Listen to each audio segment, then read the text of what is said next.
Hari ini food estate itu justru menunjukkan bagaimana negara sebagai pemegang kendali atau pemegang otoritas terhadap sumber daya dan sumber penghidupan itu justru otoriter gitu. Jadi kepentingan negara itu atau keberpihakan negara itu hanya pada pembangunan-pembangunan skala besar yang itu justru memarginalkan kepentingan-kepentingan masyarakat.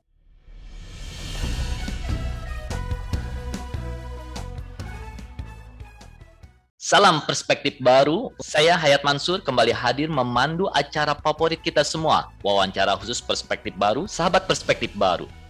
Setiap hari kita mengkonsumsi pangan untuk keberlangsungan hidup.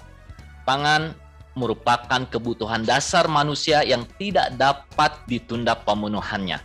Setiap negara yang gagal menjamin ketersediaan pangan bagi warganya dapat menyebabkan krisis pangan yang kemudian bisa menjalar menjadi krisis sosial dan krisis-krisis lainnya. Karena itu, masalah pangan menjadi prioritas utama dalam pembangunan bagi semua negara. Saat ini, negara kita juga sedang giat melaksanakan pembangunan pangan yang disebut dengan food estate atau lumbung pangan nasional. Salah satu lokasinya ada di Sumatera Utara. Hari ini kita berbincang-bincang mengenai food estate di Sumatera Utara dengan narasumber Doni Latuferisa yang menjabat sebagai Direktur Eksekutif Walhi Sumut. Halo Don, apa kabar? Halo Bang Hayat, kabar baik, Alhamdulillah. Bagaimana kabar Medan, Bang Doni? Ya, kabar baik, tapi memang Medan mungkin ini juga pengaruh ini ya perubahan iklim, jadi sedikit ada anomali.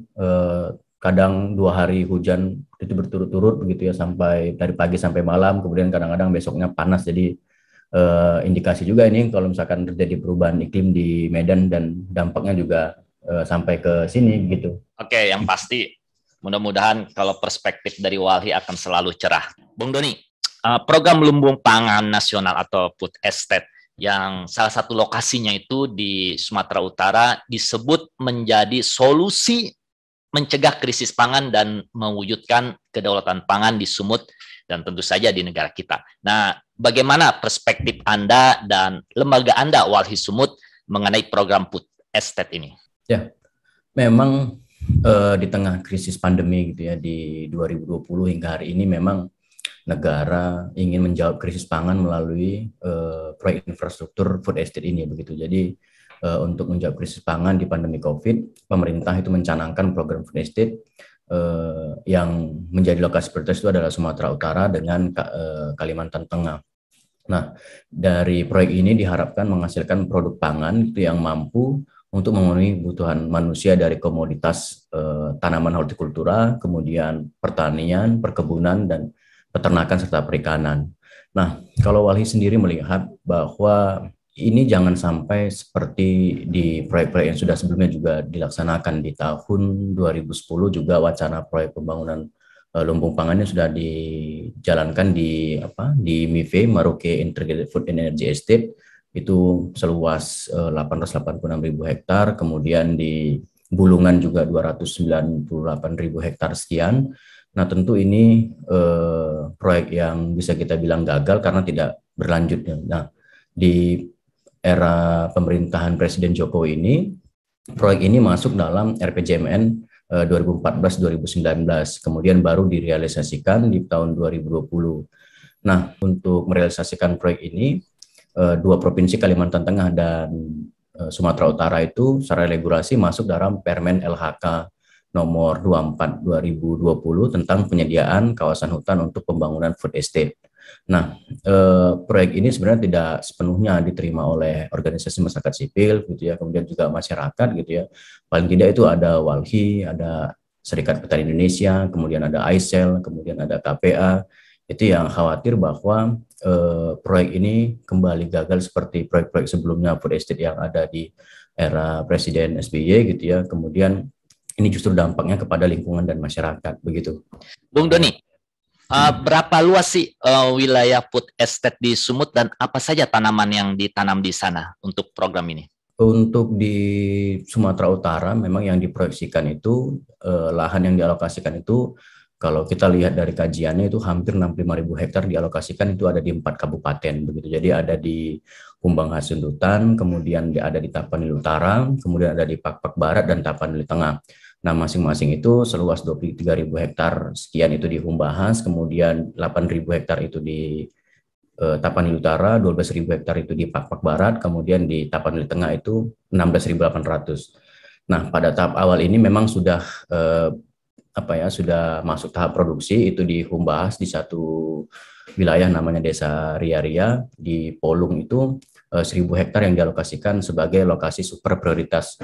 Nah, ini yang sedang berjalan dan itu komoditasnya adalah kentang dan bawang begitu. Nah, Bung Doni, kebijakan food estate atau program lumbung pangan nasional ini bertujuan menjaga ketahanan pangan dalam negeri dengan membuka lahan pertanian secara masif. Tadi disumutkan begitu besar sekali luas lahannya. Nah, tapi organisasi Anda dan beberapa organisasi petani dan organisasi sipil lainnya menunjukkan ketidaksetujuan dengan program ini karena khawatir takut gagal. Nah, mengapa Anda dan teman-teman ini menilai bahwa ini bisa gagal lagi? Ya, kita khawatir jika proyek ini gagal gitu ya, ini justru akan membuka peluang baru untuk kepentingan-kepentingan lain karena dari 65.000 hektar yang dialokasikan di Sumatera Utara, ini sudah masuk tahap land clearing itu ada 1.000 hektar. Jika ini gagal tentu akan ada potensi digunakan untuk kepentingan-kepentingan lain seperti industri ekstraktif misalkan atau pariwisata, ataupun hal-hal lain untuk kepentingan hutan tanaman industri misalnya. Nah, di Sumatera Utara sendiri gitu ya, sejak tahun 80-an paling tidak itu di Tanah Batak khususnya karena wilayah food estate ini berada di Tanah Batak, Tapanuli Raya, permasalahan agrarianya sudah berlangsung sejak lama. Jadi masuknya food estate ini dikhawatirkan akan menambah daftar baru konflik perampasan tanah ataupun konflik pertanahan yang terjadi di Sumatera Utara. Nah, hari ini mungkin negara memiliki otoritas atau memegang kendali dalam terkait dengan tanah dan sumber daya, kemudian mengesampingkan situasi di lapangan. Nah, proyek food estate ini kalau kita lihat yang diresmikan oleh Presiden pada saat Oktober 2020 ternyata memang sudah masuk ke satu kali panen dan hasilnya juga tidak produktif gitu karena kalau kita lihat komoditas yang diproyeksikan yaitu tanaman kentang dan bawang itu berbeda jauh dengan pengetahuan masyarakat dengan tanaman-tanaman atau komunitas yang mereka sudah turun-temurun.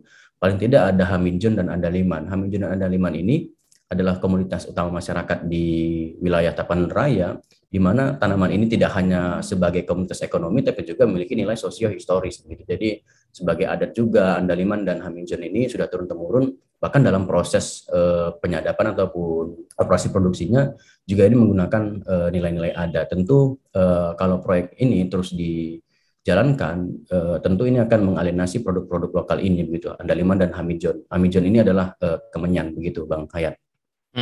Jadi menurut Anda seharusnya agar hasilnya produktif itu ditanami oleh tanaman-tanaman yang memang asli wilayah tersebut seperti Haminjon atau kemenyan itu. Jadi tidak cocok seperti hortikultura, kentang dan sebagainya. Jadi menurut Anda salah pilihan tersebut? Iya, karena memang pengetahuan lokal masyarakat tidak sesuai dengan komunitas yang diproyeksikan oleh pemerintah. Masyarakat juga mengetahui bahwa tanaman Haminjon atau kemenyan dan tanaman Andaliman itu adalah tanaman milik mereka. Sementara yang diproyeksikan kentang dan bawang ini adalah pengetahuan baru buat mereka sehingga mereka harus adaptasi lagi dan potensi gagal panen itu ada kalau misalkan ini terus diproyeksikan. Nah, kenapa tanaman besar ini seperti tanaman hortikultura gitu ya? Karena memang proyek food estate ini dikembangkan untuk menjawab krisis pangan dari hulu sampai hilir. Jadi dari mulai produksinya ditentukan oleh pemerintah, kemudian off-taker-nya juga sudah ditentukan oleh pemerintah, siapa yang mengambil produk hasil petaninya, begitu. Kemudian dijadikan produk turunan dari industri pangan, begitu. Jadi memang kalau kita lihat di Walhi itu justru proyek food estate ini seperti monopoli dan terjadi perubahan corak produksi masyarakat dari tani menjadi buruh tani karena masyarakat gitu ya dialokasikan bibit semua mereka ya terima begitu, kemudian mereka melakukan penanaman dan hasil tani mereka itu diberikan kepada off-taker begitu, Bang. Oke. Diberikan kepada off-taker dalam hal ini adalah korporasi besar ya.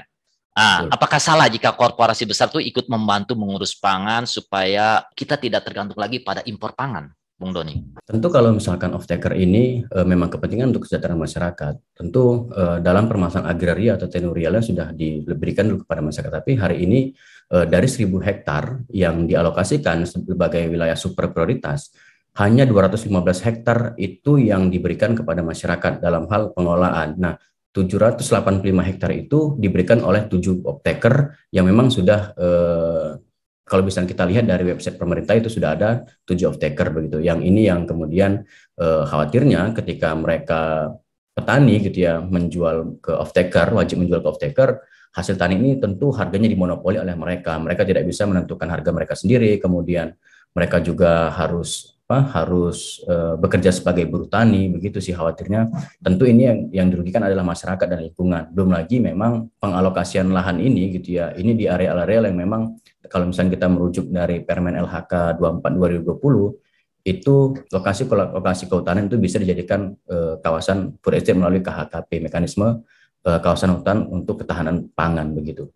Jadi khawatirnya selain dia dampaknya ke masyarakat, kemudian terjadi tumpang tindih permasalahan agraria di sana dan juga mengalienasi produk dari masyarakat itu sendiri. Apakah Anda dan lembaga Anda ini tidak masalah jika food estate ini dilaksanakan di kawasan non hutan atau misalnya di kawasan memang tanahnya tanah petani atau tanah negara lainnya? Kita lihat saja dalam proses bagaimana masyarakat adat di Pandumaan Sipituhuta di wilayah Tapanuli Raya begitu. Mereka mengusulkan tanahnya untuk kepentingan masyarakat, kepentingan tanah adat gitu ya, tanah ulayat itu sudah sejak tahun 7 tahun lama ya, sejak 2000, artinya 2012 mereka sudah mengusulkan wilayahnya menjadi hutan adat, tetapi pada prosesnya hanya 7 tahun kemudian baru mereka mendapatkan atau pengakuan wilayah adat mereka. Berbeda dengan penetapan kawasan food estate ini.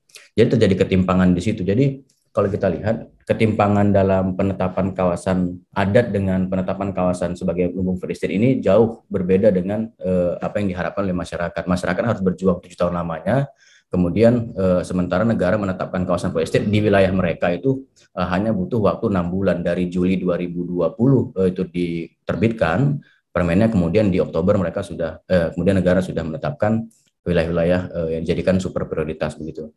Nah, bagaimana sikap ahli ketika food estate ini ditempatkan pada wilayah-wilayah yang kita bilang terlantar? Tentu wilayah terlantar ini gitu ya, kalau misalkan kita merujuk pada keinginan dari organisasi masyarakat sipil, tentu wilayah-wilayah terlantar ini sebenarnya sudah ada masyarakat-masyarakat yang paling tidak mereka sudah mengelola lahannya di situ. Nah, harapannya tanah-tanah terlantar ini apakah itu bekas ex-HGU gitu ya, atau ex-HGU atau ex-pertambangan atau ex-IUP, tentu dialokasikan kepada masyarakat, didistribusikan melalui skema tanah objek reforma agraria ataupun perhutanan sosial. Jangan kemudian ini diberikan kepada korporasi lagi ya gitu, ataupun kepada kepentingan lain yang memang hanya kepentingannya pada profit dan itu menegasikan dari kepentingan-kepentingan masyarakat dan lingkungan begitu, Bang. Oke, Bung Doni, tadi Anda dan organisasi Anda dan beberapa organisasi masyarakat sipil dan organisasi petani ada ketidaksetujuan dengan food estate di Sumut ini. Nah, lalu bagaimana sih sebenarnya usulan Walhi Sumut untuk menjawab masalah pangan, khususnya mewujudkan kedaulatan pangan ini? Kalau misalkan memang di pemerintah ataupun negara melihat bahwa negara justru sedang mengalami krisis pangan gitu ya, tentu menjawabnya adalah dengan kedaulatan pangan gitu. Nah, hari ini food estate itu justru menunjukkan bagaimana negara sebagai pemegang kendali atau pemegang otoritas gitu terhadap sumber daya dan sumber penghidupan itu justru otoriter gitu. Jadi kepentingan negara itu atau keberpihakan negara itu hanya pada pembangunan skala besar yang itu justru memarginalkan kepentingan-kepentingan masyarakat. Jika ingin menjawab krisis pangan gitu ya, justru negara tidak mengambil langkah-langkah top down seperti ini. Harusnya negara begitu ya sebagai pemegang kendali kekuasaan dan sebagai aktor penuh gitu menjalankan roda pemerintahan, melihat lebih dalam bagaimana permasalahan konteks di pertanian ataupun konteks agraria itu di lapangan. Nah, negara harusnya mengalokasikan tanah baik itu melalui skema tanah objek reforma agraria ataupun perhutanan sosial itu sebagai alat produksi masyarakat. Kemudian untuk menjawab produktivitas masyarakat, tentu negara juga harus bertanggung jawab dalam memastikan kapasitas masyarakat itu sendiri. Jadi kalau misalkan hari ini negara melihat bahwa food estate mampu menjawab produktivitas pangan skala nasional, kemudian masyarakat dianggap sebagai petani subsisten. Nah, justru ini tugas negara bagaimana mengalokasikan tanah, meredistribusi lahan kepada masyarakat, kemudian membantu meningkatkan kapasitas masyarakat sehingga produktivitas pertanian yang meningkat dan juga menjamin hak-hak petani bagi mereka itu sendiri gitu. Jangan kemudian justru kepentingan-kepentingan masyarakat ini yang dipinggirkan, kemudian kepentingan-kepentingan korporasi besar yang memang itu adalah kepentingan profit, dan itu justru masyarakat yang menjadi buruh tani, dan itu tidak menjawab dari kepentingan-kepentingan menjawab krisis pangan. Kalau kita lihat kembali gitu ya, bahwa seperti saya bilang tadi, masuknya food estate ini sedikit banyak mengubah cara produksi masyarakat dari petani menjadi buruh tani. Karena awalnya mereka bertani subsisten gitu ya, awalnya mereka bertani untuk kepentingan mereka, kemudian mereka bertani juga dengan kearifan lokal mereka, tidak ada merusak lingkungan gitu ya, tidak menggunakan pestisida ataupun karena mereka menyadap hamijon misalnya atau kemenyan atau andaliman. Dengan masuk ini juga khawatirnya menggunakan pestisida yang itu mengganggu ekosistem di kawasan Danau Toba. Nah, untuk menjawab itu semua, saya pikir pemerintah justru tidak menjerumuskan masyarakat yang kehilangan mata pencaharian itu sendiri. Nah, Oke, Bung Doni, Anda bilang bahwa konsep food estate ini memarginalkan masyarakat, memarginalkan dalam hal ini kepentingan petani. Tapi di satu sisi di media massa, pemerintah atau negara itu mengklaim bahwa program ini melibatkan banyak petani lokal. Nah, bagaimana kenyataannya sebenarnya di lapangan? Kalau kita lihat, memang masyarakat yang bekerja dalam proyek food estate ini, tapi dalam pengalokasian lahan, kita lihat saja yang menjadi contoh, yang dialokasikan 1.000 hektar di Sumatera Utara sebagai lokasi super prioritas dari 65.000 hektar yang dialokasikan atau diproyeksikan, hanya 215 hektar yang itu dikelola oleh masyarakat. 785 itu justru dikelola oleh off-taker tadi, 7 perusahaan yang ada di Sumatera Utara. Nah, ini sudah menjadi indikasi bahwa perubahan itu terjadi antara masyarakat sebagai petani yang mengelola lahan mereka sendiri, kemudian dialokasikan sebagai buruh tani dengan bekerja di wilayah super prioritas itu tadi. Kalau Walhi sendiri melihat karena kita sudah melakukan kajian dengan teman-teman SPI di Sumatera Utara begitu ya, untuk menjawab krisis pangan justru ini dikembalikan saja kepada masyarakat gitu ya, lahan-lahan ini, dan produktivitas ditingkatkan, itu adalah tugas negara bagaimana meningkatkan kapasitas dan produktivitas dari masyarakat sendiri. Nah, biarkan masyarakat itu berdaulat atas tanahnya sendiri tanpa campur tangan dari korporasi-korporasi yang mengintervensi, begitu Bang Hayat. Nah, Bung Doni, untuk menjawab atau untuk mengatasi krisis pangan atau mengatasi impor pangan, kan dibutuhkan skala pertanian yang sangat besar kan.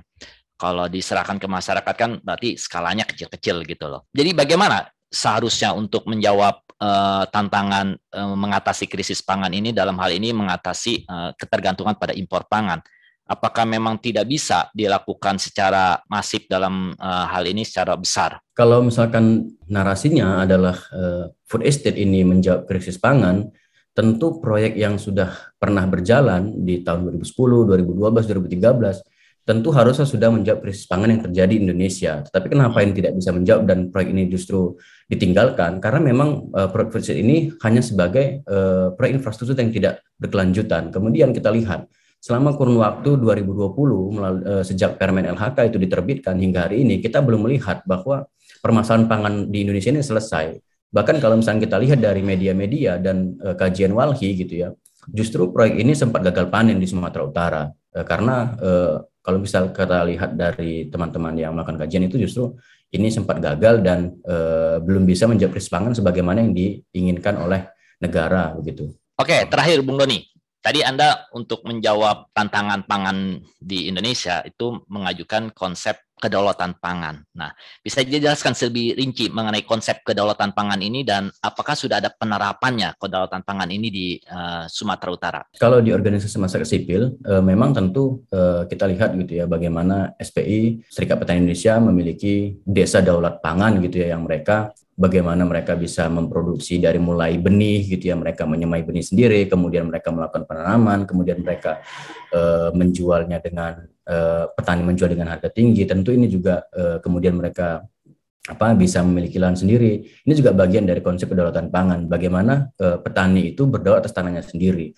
Nah, ketika ingin mencapai krisis pangan melalui konsep kedaulatan pangan ini, dan itu justru tadi negara yang sudah mengalokasikan 9 juta hektar yang diperuntukkan untuk tanah objek reforma agraria, ini bisa didistribusikan kepada masyarakat, dan ini tentu menjadi keinginan masyarakat bersama untuk tanah-tanah mereka itu menjadi milik mereka sendiri, bukan seperti hari ini gitu ya, mereka beberapa wilayah di Sumatera Utara gitu ya, baik itu rakyat penunggu, kemudian masyarakat adat, kemudian masyarakat yang tinggal di tanah mereka justru diokupasi oleh perusahaan-perusahaan yang memang menganggap itu adalah baik itu izin konsesi atau hak guna usaha mereka. Sehingga ini kemudian mengganggu dari kepentingan-kepentingan petani yang berdaulat atas negaranya sendiri, tanahnya sendiri, begitu Bang Hayat. Oke, terima kasih Bung Doni. Jadi kuncinya adalah petani yang berdaulat, petani yang diberdayakan adalah kunci untuk kita mengatasi krisis pangan atau mencegah krisis pangan. Sampai jumpa di wawancara khusus perspektif baru berikutnya.